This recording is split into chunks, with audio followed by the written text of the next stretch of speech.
살아가면서 말과 행동이 일치하는 삶을 살아간다는 게 얼마나 힘든가라는 것을 날마다 깨닫게 됩니다.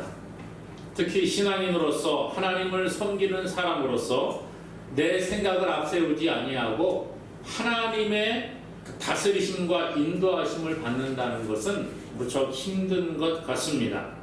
그럼에도 불구하고 성경은 우리에게 하나님의 사람으로서 하나님의 다스림과 인도하심을 받아야 함을 이야기해 주고 있습니다.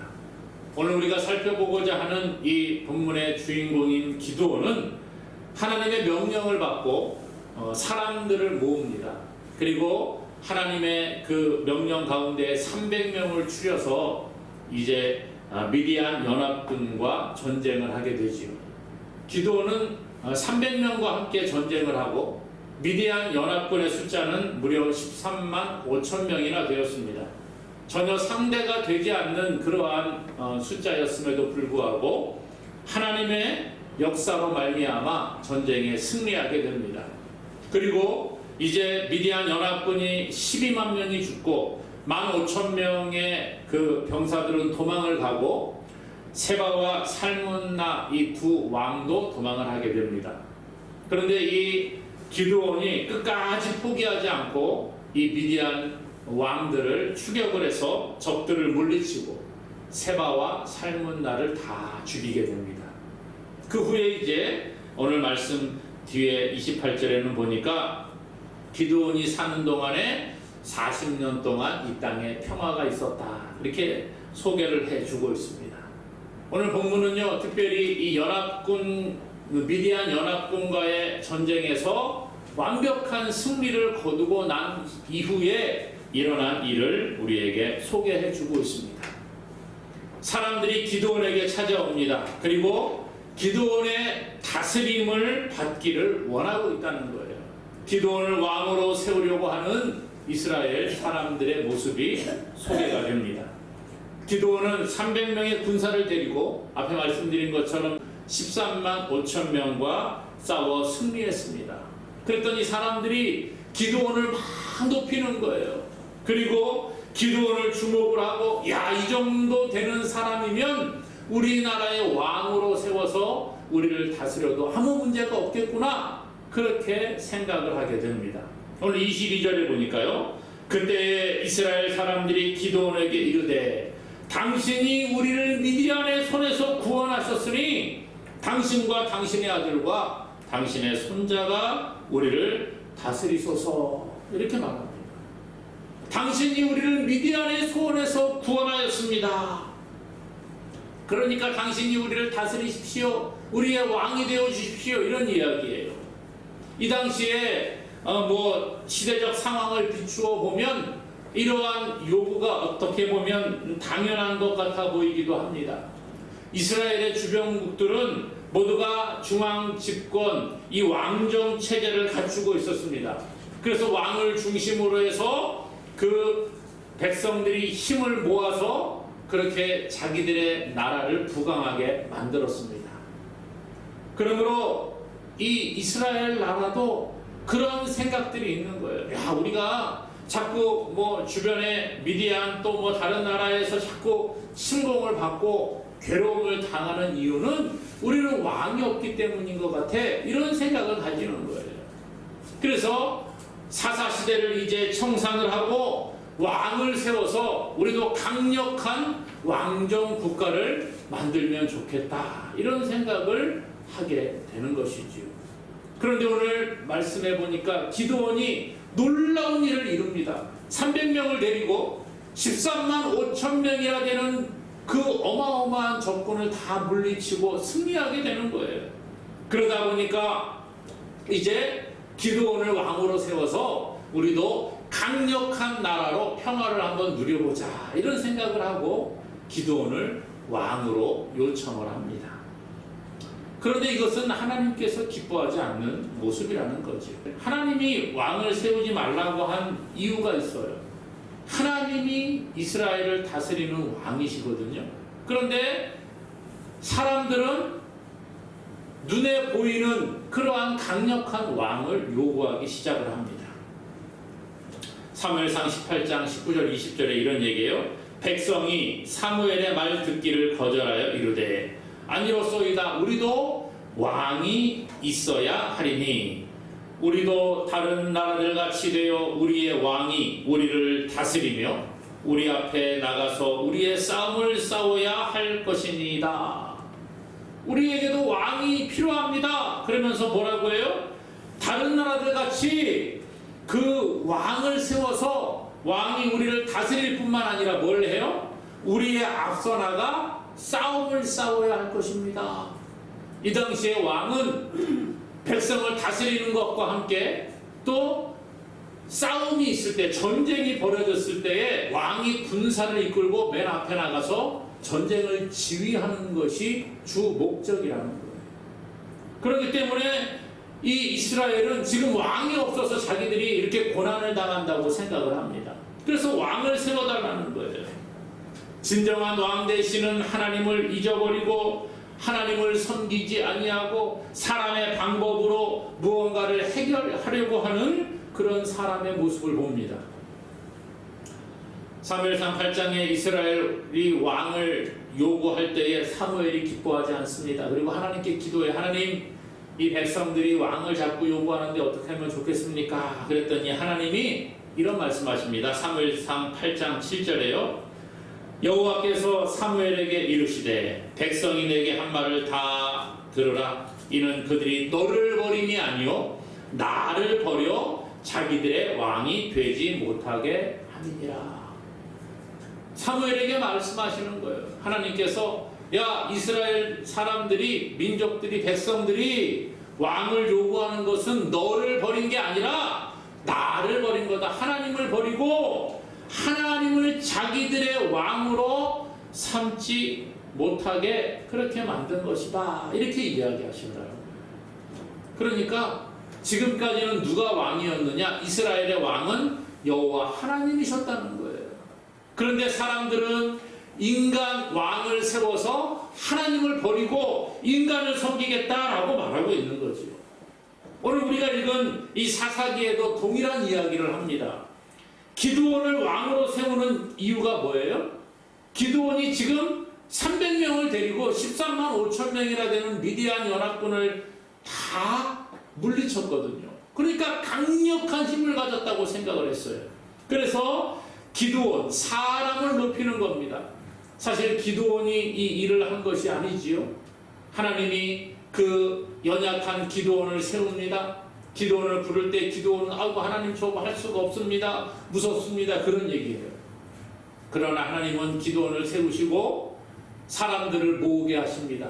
그리고 너무 많다, 보내라, 돌려보내라, 돌려보내라, 3만 2천 명 많다, 10,000명도 많다, 다 돌려보내라, 300명만 남겨놓는 거예요.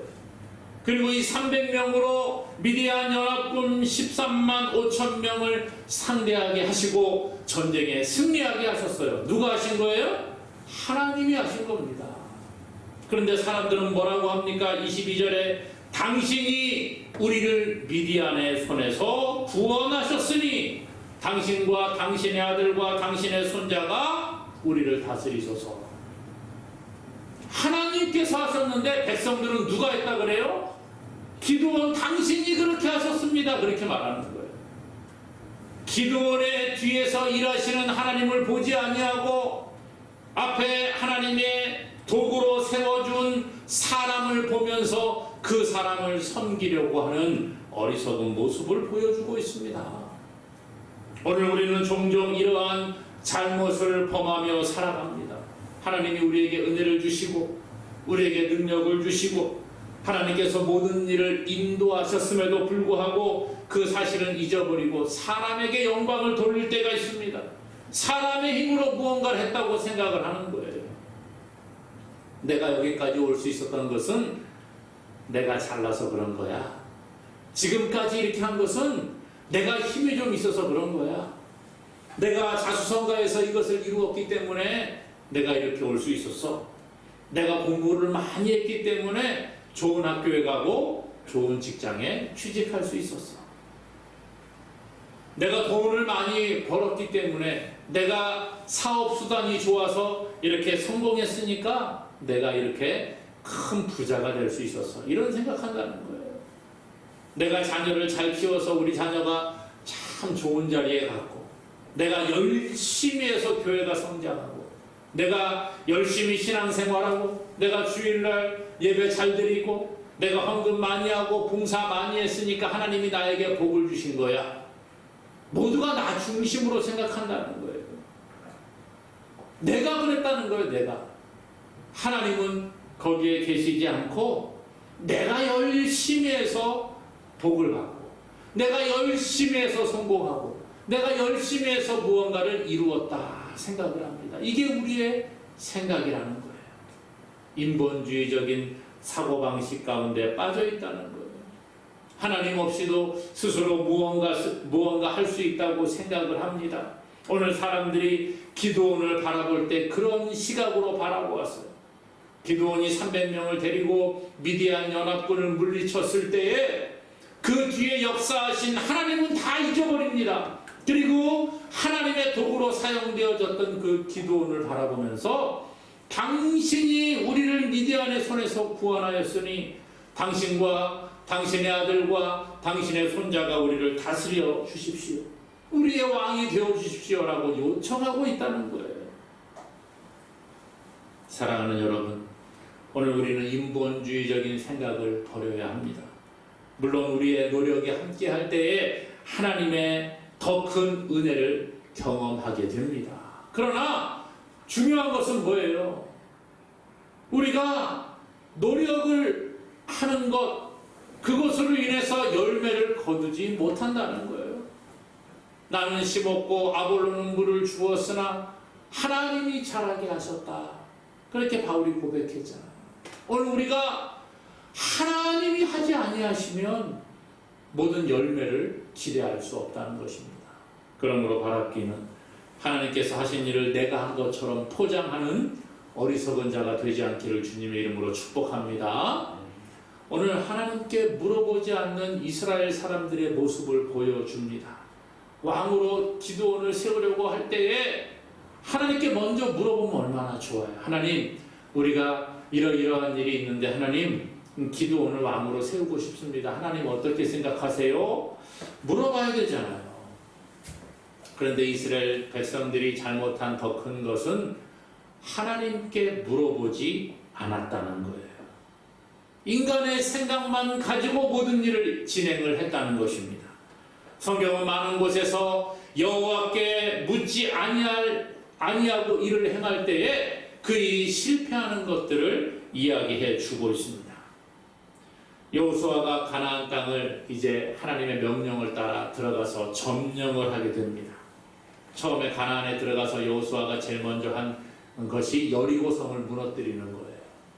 그 다음에 조그마한 아이성을 무너뜨리게 됩니다. 물론 그 가운데 뭐 아간의 범죄가 있고 하나님의 징계가 있고 이런 과정들을 겪어서 이제 여리고성을 무너뜨리고 아이성을 무너뜨리고 그렇게 막 그 가나안 땅을 막 점령해 나가기 시작을 합니다.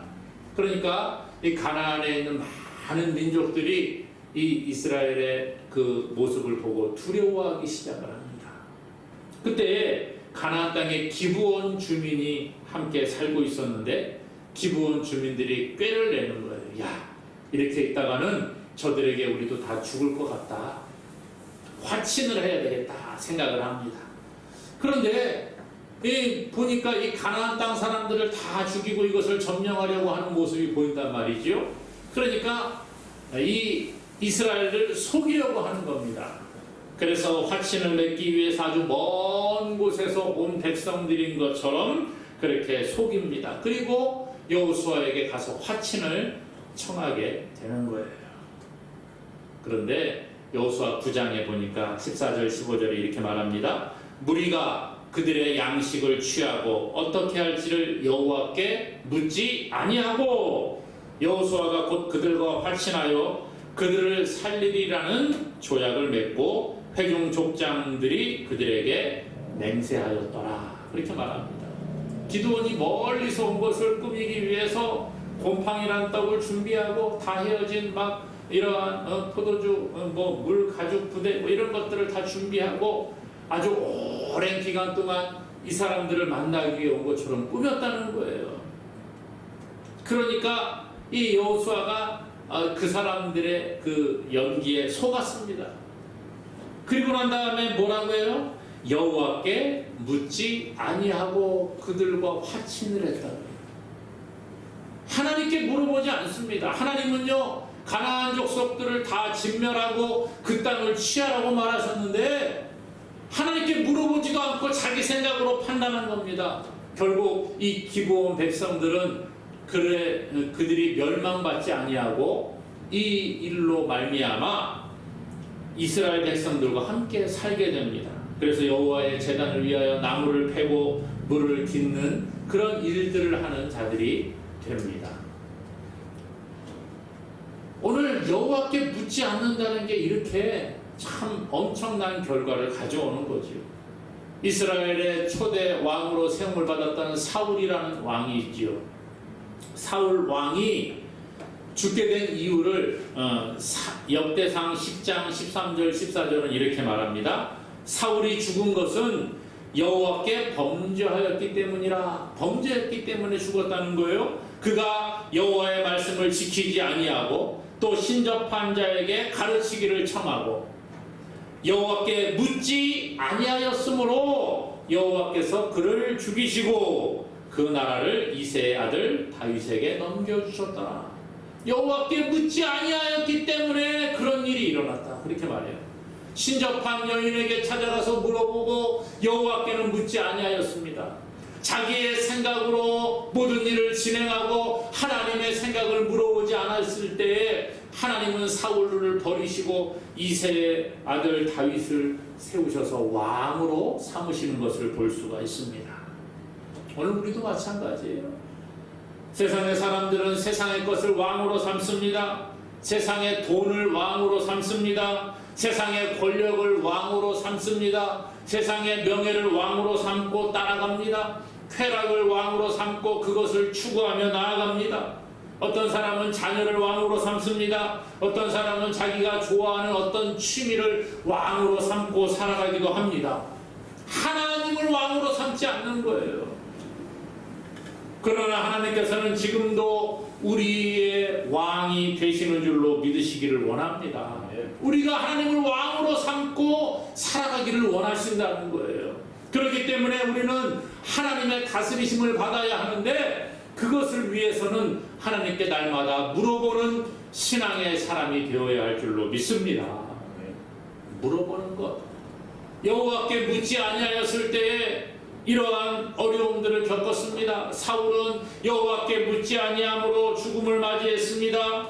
또 여호수아는 여호와께 묻지 아니하고 기브온 주민들과 화친을 함으로 말미암아 하나님께 범죄를 행하게 되었습니다. 오늘 이 사람들도 마찬가지예요. 기드온을 왕으로 세우려고 할 때 하나님께 묻지 않았어요. 자기들 생각을 앞세웠다는 거예요. 오늘 우리도 마찬가지예요.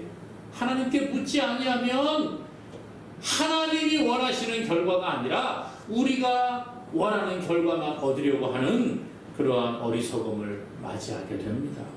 사랑하는 여러분, 우리의 왕은 누구입니까? 우리의 주인은 누구입니까? 우리의 왕은 무엇입니까?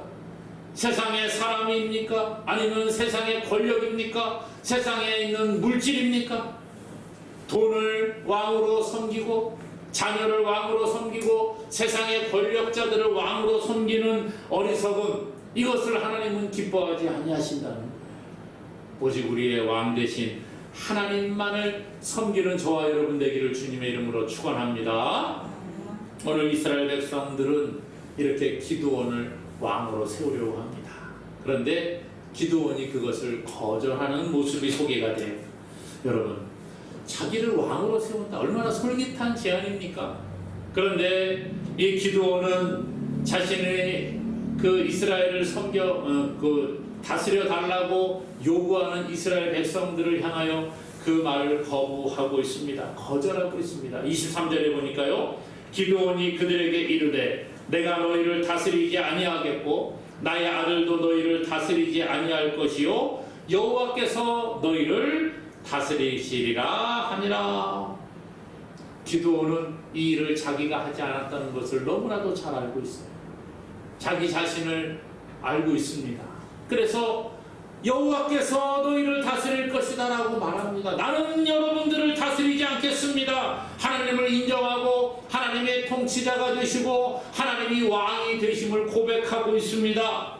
미디안 연합군과의 전쟁에서 승리한 것 자기 힘이 아니라는 거예요. 300명 데리고 13만 5천 명이라 되는 어마어마한 숫자를 물리칠 수 있었던 것은 자기가 한 것이 아님을 너무나도 잘 알고 있었습니다. 그래서 오직 하나님의 능력만이 평화를 주고 하나님만이 이김을 주신다는 것을 기드온은 고백하고 있습니다. 자기가 경험한 하나님을 고백하며 하나님께 영광을 돌리려고 하고 있다는 거예요. 오늘 기드온과 같이 하나님을 인정하는 자가 되기를 원합니다. 내가 한 게 아니에요. 하나님 내가 한 것이 아닙니다라고 고백할 수 있기 원합니다. 정말 이곳까지 우리가 나올 수 있었던 것이 바로 하나님의 은혜인 줄로 믿습니다. 지금 내가 호흡하고 내가 살아가고 나에게 먹을 것을 주시고 나에게 입을 것을 주시는 분이 바로 하나님이라는 고백이 우리의 입술 가운데 있기를 원합니다. 기드온은 너무나도 분명하게 하나님이 하셨다는 것을 알기 때문에 사람들 앞에서 그것을 이야기하고 있죠. 하나님만이 우리를 다스릴 것이라 그렇게 이야기하고 있습니다. 오늘 우리의 삶을 인도하시는 분이 하나님이라고 고백하기를 원합니다. 이 믿음의 신앙 고백이 날마다 있을 때에 하나님의 은혜가 우리에게 더 크게 임하는 줄로 믿습니다. 그런데 문제가 있어요. 우리의 말과 우리의 행동이 일치가 되어야 되고 우리의 신앙 고백과 우리의 삶이 일치가 되면 얼마나 좋겠습니까마는 그렇지 않은 모습이 너무나도 많이 있습니다. 사람은 누구나 완벽하지가 않습니다. 연약한 존재입니다. 자꾸 넘어지고 쓰러지고 유혹에 자꾸 끌려가는 게 우리의 모습이라는 거예요. 오늘 기드온이요, 자기를 왕으로 삼으려는 백성들에게 여호와 하나님만이 당신들을 다스릴 겁니다 라고 말합니다. 그렇지만 행동은 한편으로는 욕심이 생기는 거예요. 오늘 기드온이 말과는 다르게 행동합니다. 24절 이하에 보니까 전리품을 요구해. 기드온이 또 그들에게 이르되 내가 너희에게 요청할 일이 있으니 너희는 각기 탈취한 귀고리를 내게 줄지라. 그렇게 말합니다. 먼저 여러분들 전쟁에서 이겼잖아요. 전쟁에서 이기면 그 전투에 참여했던 적군들 죽이고 난 다음에 그들이 가지고 있던 그 보물들을 다 전리품으로 가지고 옵니다. 그런데 미디안 사람들에게 금 귀고리가 있었다는 거예요. 이 당시에는 남자들이 귀고리를 하고 여자들은 코고리를 하고 뭐 이런 문화들이 있었는데 미디안 군인들이 하고 있던 금 귀고리를 다 금 붙이니까 다 이렇게 이제 빼앗아 가지고 왔어요. 그것을 이 기드온이 알고 있습니다. 그래서 기드온이 그들에게 요구합니다. 내가 당신들을 다스리지 않을 겁니다. 그런데 한 가지 요청할 것이 있는데 여러분 탈취해 가지고 온 금 귀고리를 나에게 주시오. 그렇게 말합니다. 그리고 그뿐만이 아니라 26절에 보니까 기드온이 요청한 금 귀고리의 무게가 금 1700세겔이요. 그 외에 또 초승달 장식과 폐물과 미디안 왕들이 입었던 자색 의복과 또 그 외에 그들의 낙타목에 둘렀던 사슬이 있었더라. 그렇게 말합니다. 금 귀고리를 요구했고 또 초승달 장식, 이것은 미디안 왕들이 왕을 상징하는 그러한 장식이었습니다. 왕을 상징하는 초승달 장식들을 자기가 취합니다. 또 폐물을 취합니다. 미디안 왕들이 입었던 자색 옷을 왕복, 지금으로 말하면 왕이 입는 옷이에요. 이 왕복을 또 자기가 가지게 됩니다. 그러니까 말로는 여호와께서 당신들의 왕이 되고 당신들을 다스릴 겁니다 라고 말하지만 사실은 온갖 보물과 왕을 상징하는 장식들과 옷들을 다 이 기드온이 취해서 가지게 되는 거예요. 기드온이 요청한 금 귀고리의 무게가 1700세겔이라 그랬습니다. 1세겔이 11.4g 정도 됩니다. 1700세겔은 약 19.38kg, 거의 20kg에 육박하는 어마어마한 양의 무게의 금 귀고리를 취하게 되는 거예요. 여러분, 전쟁에 승리한 게 누구 때문이에요? 여호와 하나님께서 하신 거예요. 그런데 이 기드온은 전쟁에서 승리한 다음에 자기가 왕이 되지 않겠다고 입으로는 고백을 합니다. 그래놓고 왕처럼 모든 것을 다 자기가 가지는 겁니다. 금귀걸이를 다 취해서 거의 20kg 되는 금부치를 자기가 취합니다. 왕이 가지고 있던 그 초승달 장식을 자기가 취합니다. 왕이 입고 있던 그 자색 의복을 자기가 가지게 되는 거예요. 말은 왕이 되지 않겠다고 말했지만 행동은 왕처럼 행동을 하고 있습니다. 미디안 왕들이 사용했던 것들 다 자기가 가지고자 하는 욕망을 드러내고 있습니다. 그리고 기브온은 이 금부치들을 모아서 오늘 말씀해 보니까 에봇을 만들었어요. 에봇. 구약시대 대제사장들이 하나님께 나아갈 때 입는 옷이 에봇입니다. 금실과 청색, 자색, 홍색 실과 가늘게 꼰 배실로 정교하게 짠 옷을 이야기합니다. 에봇의 그 앞에는 12개의 보석이 박힌 판결의 흉패가 있고요. 그 안에 그 사이에다가 우림과 둠밈을 넣어서 그렇게 하나님 앞에 나아가는 거예요. 이 에봇은 또 하나님의 그 뜻을 물어볼 때에 사용되어지는 것이었습니다. 하나님께 나아갈 때에 대제사장이 그것을 입고 나아갔고, 대제사장이 이것을 입고 나아가 하나님의 뜻을 물어볼 때 사용되었어요. 그런데 이 기드온은 대제사장이 가지고 있는 이 에봇을 금으로 만들었다는 거예요. 그리고 그것을 자기의 그 성읍에 두게 됩니다. 왜 그랬을까요? 사람들이 더 이상 하나님께 물어보려고 실로로 가지 않습니다. 그리고 오늘 말씀해 보니까 이렇게 말합니다. 27절에 기드온이 그 금으로 에봇 하나를 만들어 자기의 성읍 오브라에 두었더니 온 이스라엘이 그것을 음란하게 위함으로 그것이 기드온과 그의 집에 올무가 되니라. 일이 있을 때마다 하나님께 물어보지 아니하고 기드온 집으로 옵니다. 그리고 금 에봇 앞에서 기드온에게 판결해달라고 물어보는 거예요. 왕처럼 살아갔다는 겁니다. 말로는 하나님이 다스리겠다라고 말하지만 행동은 자기가 왕이 되어서 왕처럼 살아가는 어리석은 모습을 보여주고 있습니다. 오늘 우리 이런 잘못을 범하면 안 돼요. 그리고 뒤에 또 우리가 읽지 않았습니다마는 뒤에 30절에 보니까 기드온이 아내가 많음으로 그의 몸에서 낳은 아들이 70명이었고 그렇게 이야기하죠.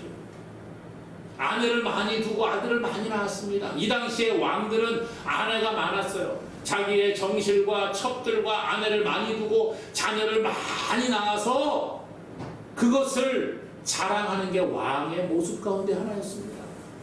기드온은 말로는 하나님을 왕으로 섬기겠다고 말하지만 행동은 자기가 왕이 되어서 왕의 삶을 살아갔음을 볼 수가 있습니다. 하나님께서 제정하신 결혼 제도를, 가정의 제도를 무시하고 이방을 따라 아내를 많이 두고 자녀를 많이 두었습니다. 오늘 우리는 이러한 것들을 조심해야 됩니다. 고린도전서 10장 12절에 그런즉 선줄로 생각하는 자는 넘어질까 조심하라 그랬어요. 내가 하나님 앞에 이 정도면 내 신앙이 참 좋지, 내가 이 정도 되면 하나님께 인정받겠지, 칭찬받겠지. 아니요, 다 교만입니다. 내 잣대를 가지고 다른 사람 판단해서도 안 되고, 정말 내가 말로는 하나님 잘 섬기는 것처럼 이야기하고 행동으로는 자기가 하나님과 같이 되려고 하는 어리석은 모습을 보여서는 안 됩니다. 오늘 기드온은 말로는 하나님이 너희를 다스릴 것이다 말했지만 실제 삶은 자기가 왕처럼 생활하고 실제로 왕처럼 백성들을 다스리는 어리석은 모습을 보여주었다는 거예요. 사랑하는 여러분, 오늘 우리는 하나님을 섬기는 자들입니다. 하나님의 다스림을 우리가 받아야 하는 사람들이라는 거예요. 그런데 과연 우리는 하나님의 다스림을 받으며 살아가고 있습니까? 아니면 내가 스스로가 왕처럼 하나님은 저 뒤에다가 그냥 놔두고 내가 앞에서 왕과 같은 삶을 살아가는 어리석음이 있지 않습니까? 돈을 왕으로, 권력을 왕으로, 사람들을 왕으로 세워놓고 그렇게 살아가고 있지 않습니까? 오늘 하나님의 은혜를 잊어버리는 어리석은 자가 되어서는 안 됩니다. 내 힘이 아니라 날마다 하나님의 다스리심을 받고 하나님의 그 인도하심을 따라 살아가는 우리 모두가 되기를 주님의 이름으로 간절히 축원합니다.